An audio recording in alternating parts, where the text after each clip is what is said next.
Welcome to the Everybody Matters podcast, a show dedicated to the idea that when organizations care enough to show their people that who they are and what they do matter, they unlock the only business idea with truly unlimited potential. I'm Brent Stewart, your host. As always, this podcast is an outreach of Barry-Wehmiller. Don't forget to connect with us on the web at Barry-Wehmiller.com, on Twitter at Barry-Wehmiller, on Facebook and LinkedIn, and check out our blog, trulyhumanleadership.com. Everybody Matters, The Extraordinary Power of Caring for Your People Like Family, by Barry-Wehmiller CEO Bob Chapman and his co-author Raj Sisodia, is at its core a collection of stories about people. Not just Bob Chapman's journey to truly human leadership, but how listening to people and valuing them can create a much more powerful way of doing business for everybody involved. Everybody Matters is filled with inspirational stories of people throughout our organization, and one of those people is Steve Kemp, the president of our paper converting machine company in Green Bay, Wisconsin. The story of our acquisition of PCMC in 2005 and its transformation is one of the foundational stories of our company that is told beautifully in Everybody Matters, but in today's podcast, you'll get it from Steve's perspective, a very personal point of view. Steve was invited to speak to the National Society of Leadership and Success recently on the University of Wisconsin-Stevens Point campus, where, as he says, his desire was to help bring Everybody Matters to life for the audience through his personal story. So on the podcast today, we're sharing that talk with you, and you'll hear how people-centric leadership can not only change the fortunes of an entire company, but make a difference in individual lives. Everybody Matters is written by a gentleman by the name of Bob Chapman, who's the CEO of the company that I work for, the parent company. And he has this philosophy called truly human leadership. And tonight what we're going to talk about is, in a business, can you run it like raising a family, if you will? How do you use, the power of caring for people in a way that you can get business results that are probably non-traditional, and you can have success that others aren't having. So I'm going to talk about the role of leadership, I'm going to talk about concern of others, and then I'm going to talk about motivation. Those are the three things that I'm going to try to bring to highlight in how we have a non-traditional approach to that, and we call that truly human leadership. PCMC, if you talk about the companies, there's really four platforms. Paper converting machine company, as I refer to as PCMC, that's where I come from, is the paper converting platform. And we're located just a stone's throw away from here, about an hour and a half from here in Green Bay, Wisconsin. We were founded in 1919 in Green Bay. We do about $200 million in revenue, and we have 800 team members in Green Bay, Wisconsin. Our customers are consumer paper products companies primarily, flexographic printing companies, and then non-woven companies. So when we talk about that, it's the Kimberly-Clarks, the Procter & Gamble's. Those, they make bathroom tissue, they make kitchen towel. We have customers that make like baby wipes. We have customers that print flexible packaging. And you can see these are the type of machines that we make, very, very heavy manufacturing machines, very highly sophisticated electronics on it. That's who we are.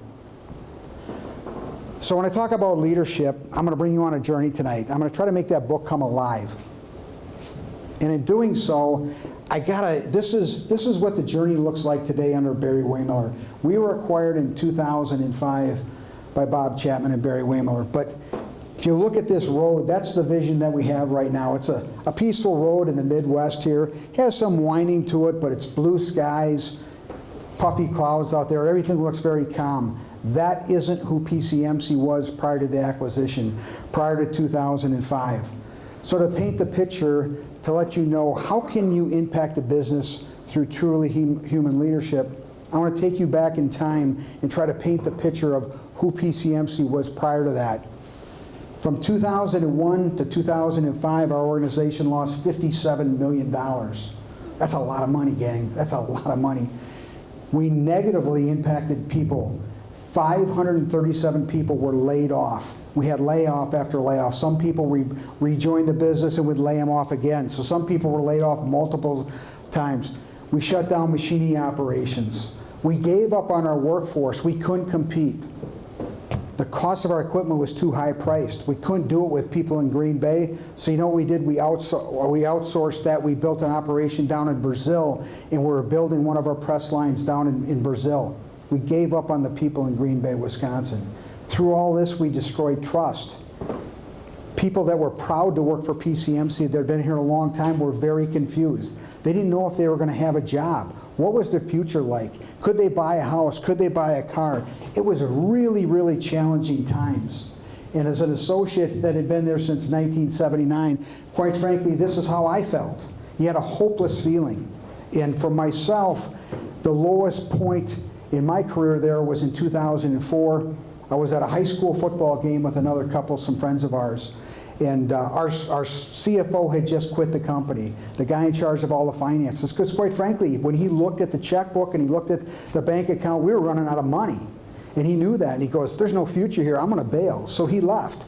So I'm sitting at this football game with another couple, and the gentleman that I was with was a financial officer in another local Green Bay company. And I said, hey Tim, why don't you think about joining PCMC? If you have a resume and you get it to me, I'll see if I can get it to the right people. Maybe I can get you a job there. And his wife, who was sitting on the other side of him, she leans across and looks at me and she said, that's the last place I'd ever have my husband work. That's the last place I'd allow him to work. I can tell you for myself, it was one of the low points. I was so proud to work at this company at one point, and what we had gotten to in the Green Bay area was nobody wanted to work there because there was no future. Here, a good friend of mine, I wanted to try to get him his job there, and his wife said, no way. There's no way I'd allow my husband to work there.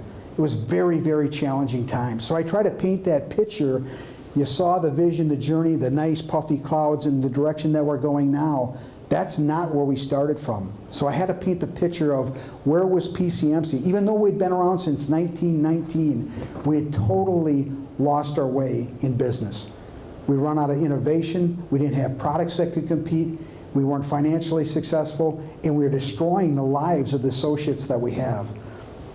Very, very challenging environment. Then in the summer of 2005, I got a call from our previous owner, and he said to me, Steve, I'm at a point I'm going to sell the company.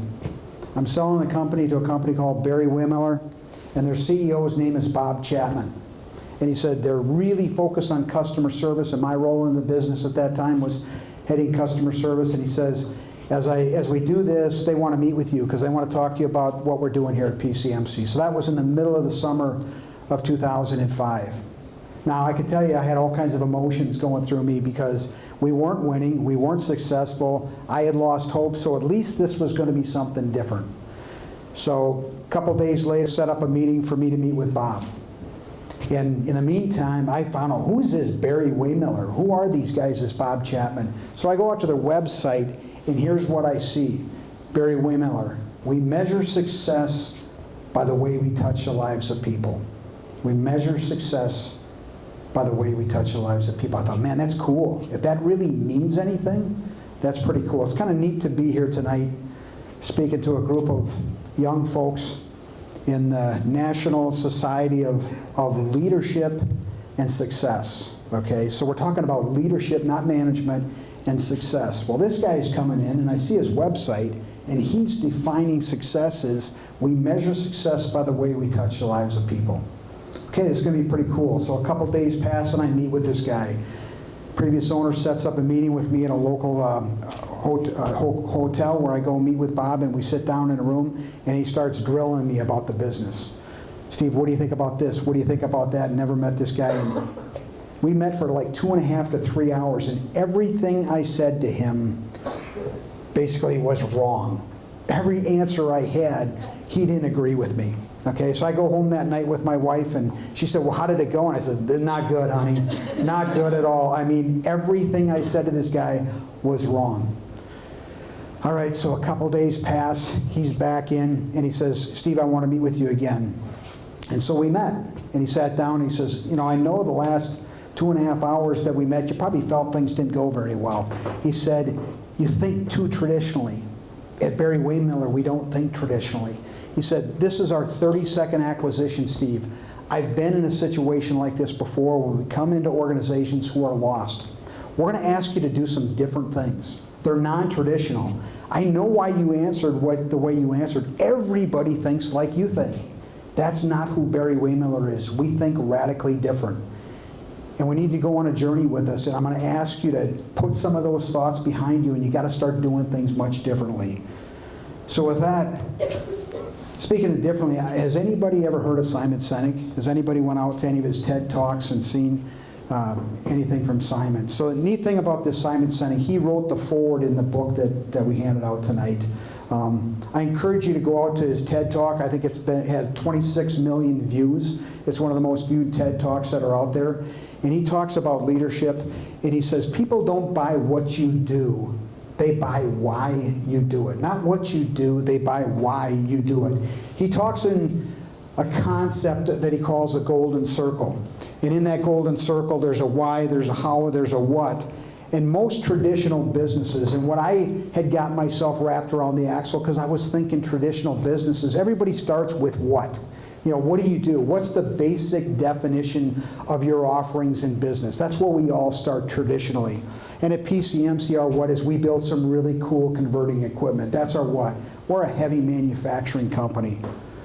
But Simon teaches then, he says, if you go from what, some people talk about the how. They have a differentiating value proposition. Some people get to that point, some businesses do. At PCMC, we do. You know, in addition to what we deliver, here's our how. What's our differentiating value proposition? We build each other to greatness. We delight customers. We create value for all. That's how we try to differentiate ourselves.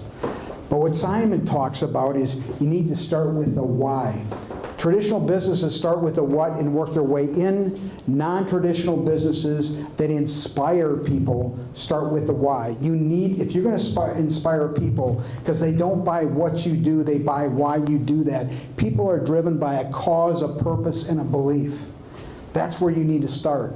That's how people, leaders that inspire others, that inspire people to action, they start with the why. You always have to drive to the why.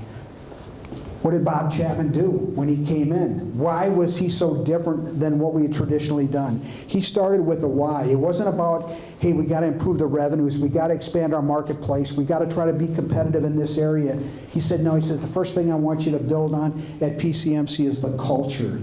You got to start with why, because the reason why we get out of bed every morning, the reason why Barry-Wehmiller exists is to measure success by the way you touch the lives of people. If we can have inspirational leadership focused on it, he says, Steve, I know this business will be just fine. Trust me, I've done it 32 other times. Now we're sitting here in 2016, 11 years later. That acquisition has went from 32, he's up to 80. He's grown this business to a $2.4 million business. And it's starting with the why, as Simon Sinek talks about. So at PCMC, the next thing, we had a dialogue one time. The vision and belief, you got to have this vision and belief. We're going to start with measuring our success with the way we touch the lives of people. We had a deep dialogue. We're still in the summer months going through the due diligence. We hadn't even closed the deal with Bob and Barry-Wehmiller yet. We had another one of these deep conversations, and he says, Steve, talk to me about management and leadership. You know, what is your philosophy on this? And once again, everything I said was wrong. Everything that I tried to articulate that I had learned in the past was nothing that Bob believed in. And he stopped me at one point. He says, okay, stop, Steve. You're making it way too complex. It's a lot simpler than that. He says, running a business is no different than raising a family. Just keep it simple. He says, I see you have a ring in your finger. I assume you're married. Do you have any children? I said, I have 4 children. He says, Steve, instead of trying to manage people here at PCMC, if you try to treat them like family members, like you do with your kids, do you go home at night and try to manage your wife? You try to delegate to your wife? Or do you have a relationship with her in your family where you care about them? You try to motivate them. You try to coach them, inspire them, help them, build them up to success. If you have that same concept and principles and belief, he said, employ that here at PCMC. PCMC is going to turn around like a rocket ship, believe me. We'll have a lot of business success. But you got to care about these people, and you got to be authentic about how you do that. Real interesting. Bob can say that, but does he believe it? Does he believe that? You know, once again, this guy's running a lot of businesses. We're his latest acquisition. So another time when he's in Green Bay, just to articulate what he means by this, he's in Green Bay, we're having dinner one night, and he says, Steve, I'm going to be in the plant bright and early, I'm going to be in about 6 o'clock, I want to start going over these few things. And I said, Bob, time out. He said, it's Wednesday night. I said, Bob, on Thursday mornings, I want to tell you something. I'll work really hard for you, and you have me 24/7, 365. I'll do anything for you, except for Thursday mornings between 6:30 and 8. Because, Bob, see, my mom passed away several years ago. My dad is all by himself. He doesn't have much of a social life, and I've committed to my father that I have breakfast with him every Thursday morning from 6:30 till 8. Every Thursday morning. We go to the same restaurant. We sit in the same booth. We have the same waitress. I have the same plate of eggs. That's what I do every Thursday morning. Bob looks at me and he says, I want to have breakfast with your dad someday. I said, okay, but tomorrow I'll be in at 8 o'clock because I'm spending time with my dad from 6:30 to 8 because that's his time. So I did that. Couple weeks pass again. Guess what? Chapman's back in Green Bay. We have another dinner. It happens to be a Wednesday night. Steve, I'm going to be in early, 6 o'clock. I want to go over these things. I said, Bob, you know what? You know what tomorrow is? He says, it's Thursday. That's right. He says, you're having breakfast with your dad. He said, can I have breakfast with him too? I thought, oh my goodness. Okay. This guy's going to have breakfast with my dad. I'll tell you, he went up to here for me. As far as he really cared about me. He says these things. You got to treat your associates like their family members. You got to care about them. When I called my dad that night and said, Dad, guess what? Chapman's coming to breakfast with him, because I was telling him about the acquisition and what's going on. My dad was so nervous. But it was such a neat event. He showed up, had breakfast with us about a half an hour into it. He said, Steve, why don't you go into work? I want to spend some time with your father one-on-one. I'll tell you, that meant so much to me as a person. But Bob not only talks about running a business like raising a family, he believes it. He lives it. You've got to be authentic. You can't just be lip service.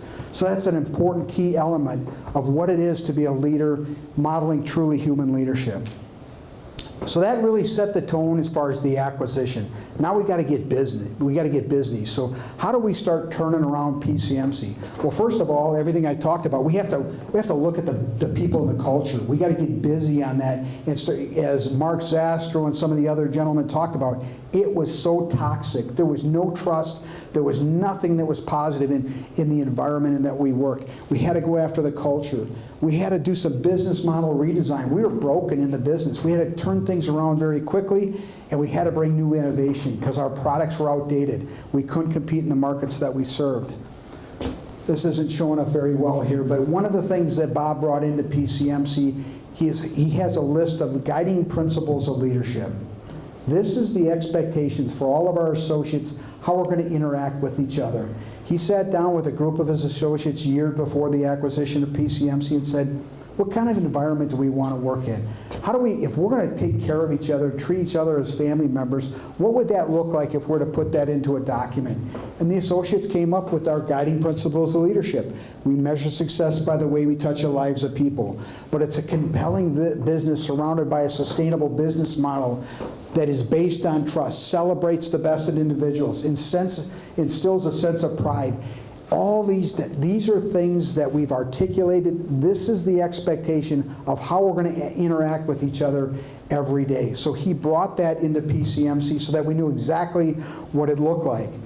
So he brings that in. How do you start fostering that? Well, one of the first things he did is he said, we're going to recognize and celebrate individuals that model this every day.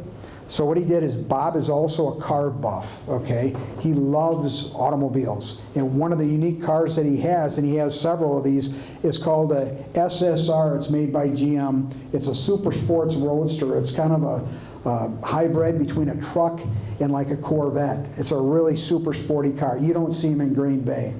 Well, he gave us one for 8 weeks, starting that first year. For 8 weeks we had it. We created a nomination, anybody in our plant that really modeled the guiding principles of leadership. We asked our associates, if somebody working side by side with you is really demonstrating the GPL, please nominate them. And what we're going to do is we're going to award this vehicle for a week to that person and let them drive this vehicle for a week. And I'll get more into how the program works. But the whole concept was, how do we hold this up? put a spotlight on people that are really demonstrating this type of behavior, driving the culture that we're looking for. So that's what we did. We got a bunch of nominations. From that nominations, we had a peer group that selected 8 people that would be awarded this vehicle. So the concept here is on one day, it was typically Thursdays in the summer months, we had this vehicle for 8 weeks. Would nominate somebody, the team would select the individual, would bring the entire organization out on the front lawn of PCMC, and would make an announcement who was winning this vehicle for the week. They'd get the vehicle for a week, would have their family members. This is Travis Kopke and his wife and his children and his father. He'd come out there, we'd make the award to this person, his family would be there, it would be a surprise to them, and they'd get the vehicle and a gas card, a $100 gas card to drive this around for a week. And you go, what's the significance of this? Well, there's a lot of traditional companies that have employee awards. You get a plaque or something like that. The significance of this is they get this vehicle, they use it for a week. What happens? I can tell you what happens. They drive home. Okay, they go to their neighbors, they go to the gas station. People go, where did you get this vehicle? What are you doing with this vehicle? It's something they hadn't seen before. And guess what? They get to tell a story that I was nominated and held up at the place that I work at by my peers, saying that I'm a good worker there, that I follow these guiding principles of leadership, that I instill trust, I have responsible freedom, I model the behavior that my company is looking for, and they've awarded me with this. What do you think happens? The sense of pride that starts being brought out, it really starts to magnify in your organization. So this is one example of how do you have a vision, and then how do you bring that vision to fruition. The next thing we had to do is we had to redesign our business systems and our business model. And what we did is we created things called value streams. And by doing that, we took segments of our business and we focused them on, hey, this is a group that is focused on making parts. These are guys that are making our rewinder equipment or our flexo presses. So we got them very close to the business. We were broken. I mean, we were hemorrhaging money all over the place. So what we had to do is we had to get people aligned to the marketplace and the business requirements, and we put key performance indicators on everything that we're doing. If you asked Bob, it's like when you have a patient that's sick and you go into the hospital, what do? They put all kinds of probes on people. They want to know, how's the blood pressure? What's their heart rate at? What's their temperature? They got to find out why the business or the person is sick.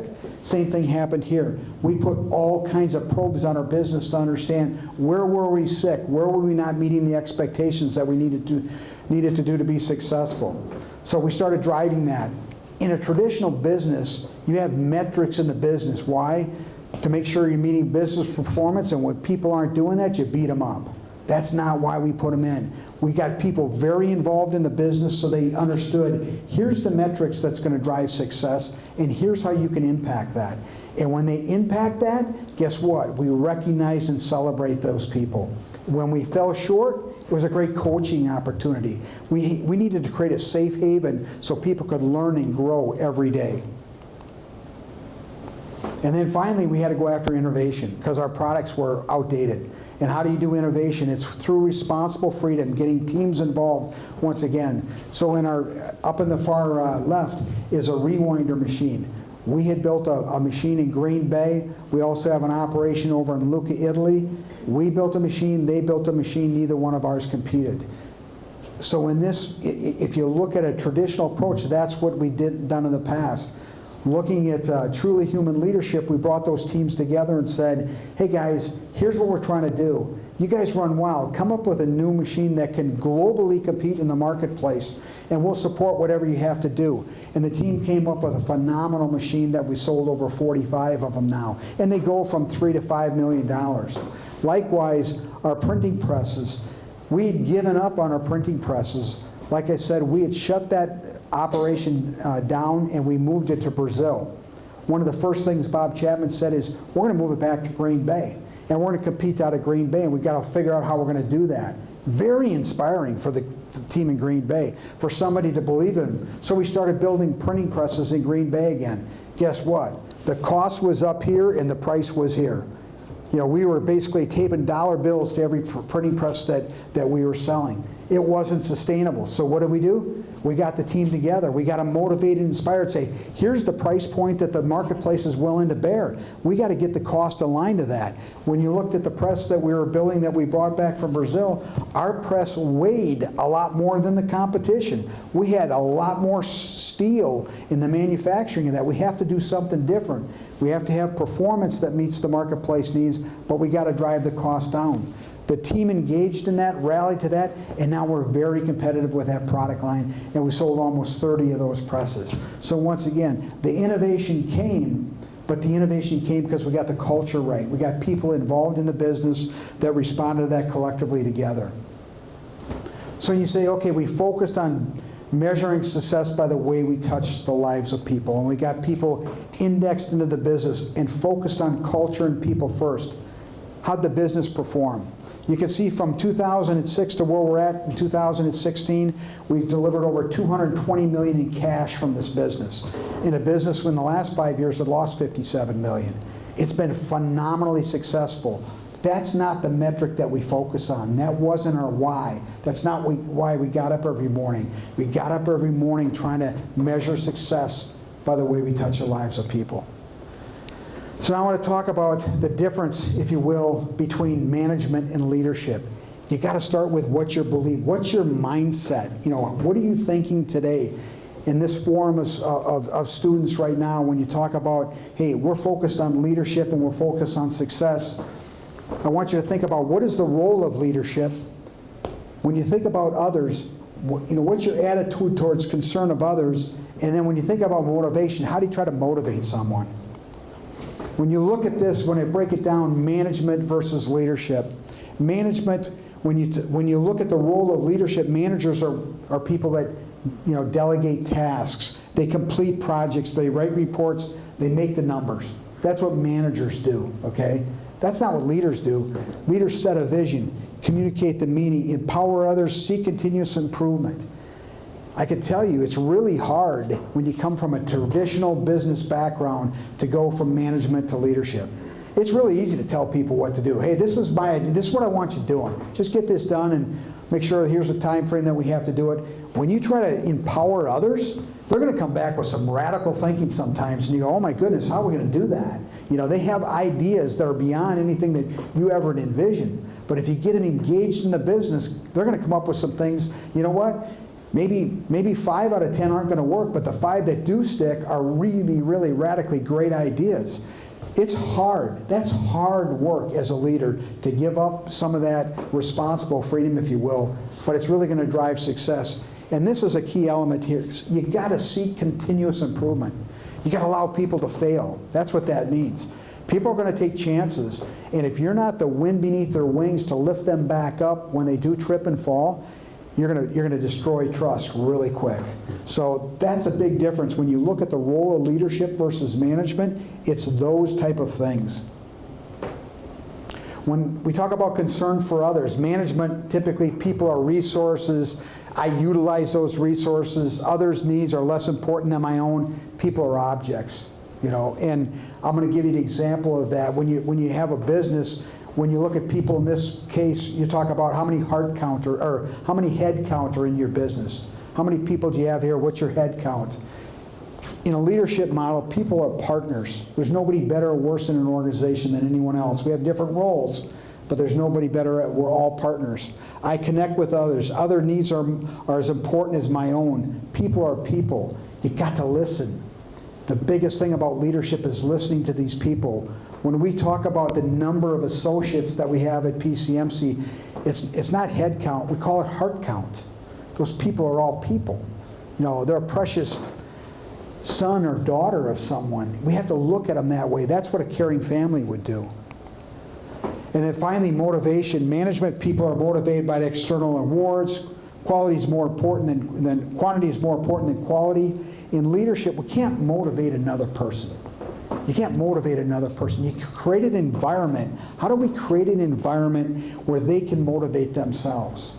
That's exactly what we tried to do. When that printing press was brought back from Brazil and we started making it in Green Bay, we had to create an environment, and we weren't competing. The price was out of line. The cost of that was out of line.